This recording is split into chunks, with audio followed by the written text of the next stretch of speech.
everyone, welcome back to SprintGP. My name is Julia Robinson, and today we are going to be walking through how to enter your SprintGP racers into events.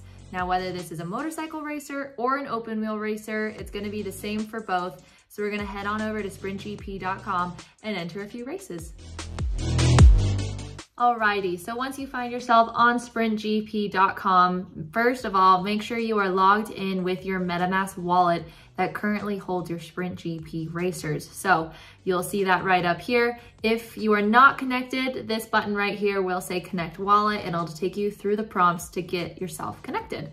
Once you are connected, you can confirm by heading on over to your profile. Here we can see this specific MetaMask wallet has 2 motorcycle racers and 1 open wheel. So we have a B class racer for open wheel and 2 C class racers for the motorcycles.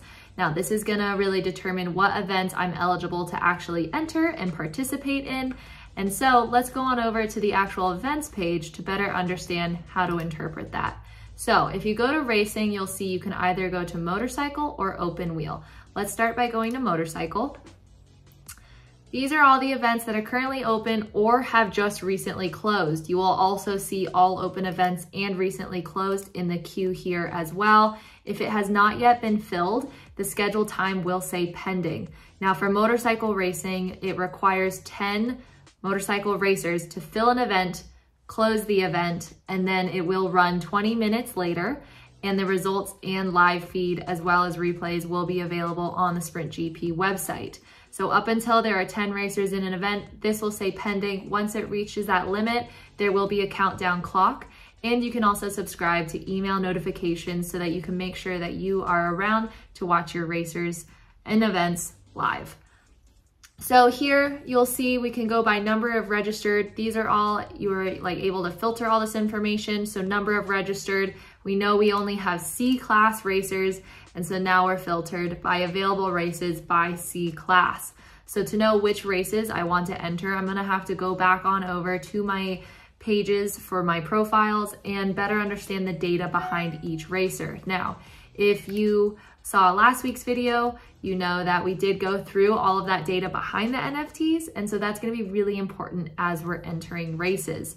The open wheel page is gonna be identical to this. The only difference in that instead of 10 racers required, open wheel requires 6 for an event to be filled. So that's really the only difference here. Now, we know that we have a B class racer in this wallet. That's the only racer we have. So we don't have much choices necessarily for what races we get to enter when it's limited. So we're gonna go ahead and enter this B class. You can see it's already halfway full. I'm gonna hit register. It's gonna bring up any available racer that is for that class. So if I had a C class open wheel racer, it would not pull it up here because this is for a B class race. I'm gonna click on secret agent. I wanna confirm that I'm gonna enter into this race. Let's go, and there I am. Now again, we're gonna need 2 more racers to fill this. Once it's filled, it'll take 20 minutes until the race runs, and then I'll be able to go over to the results page and see my results. I can also watch a replay if I'm not able to watch the race live. So by showing results, I can see who placed in the top 3, and within that, how many points and payouts they received. So the top half of the grid will receive points. This is gonna help us climb up in class level. And then of course, we have that really great payout in the form of Polygon Matic. So if you haven't already, be sure to watch last week's tutorial on the data and genetics behind racers, because if you have multiple racers or multiple races that you can enter, you're really gonna wanna hone in on that data.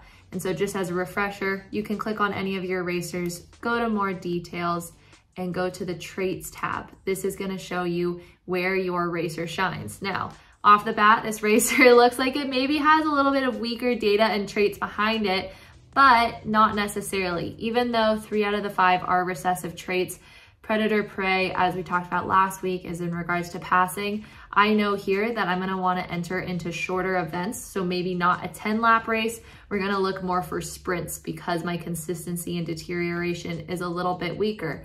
So if I wanna enter Quinn into races, I'm gonna go over to motorcycle, make sure I'm looking at the right class level, which is gonna be C. I'm filtered by what's available, and I do see that there's a Dugan Sprint here, and there's 2 spots open. So I'm gonna go ahead and hit register.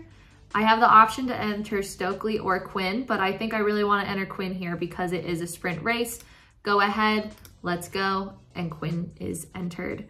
Again, same thing as the open wheel. There will be a countdown clock in the queue. Once it has run, you can watch it live, or you can come back and watch the replay, as well as see the results here. Now, next week, we're gonna dive into the different viewing options for these races because SprintGP offers both a 2D and 3D view. But that's gonna be for next week. So as always, thank you for joining SprintGP and good luck, happy racing.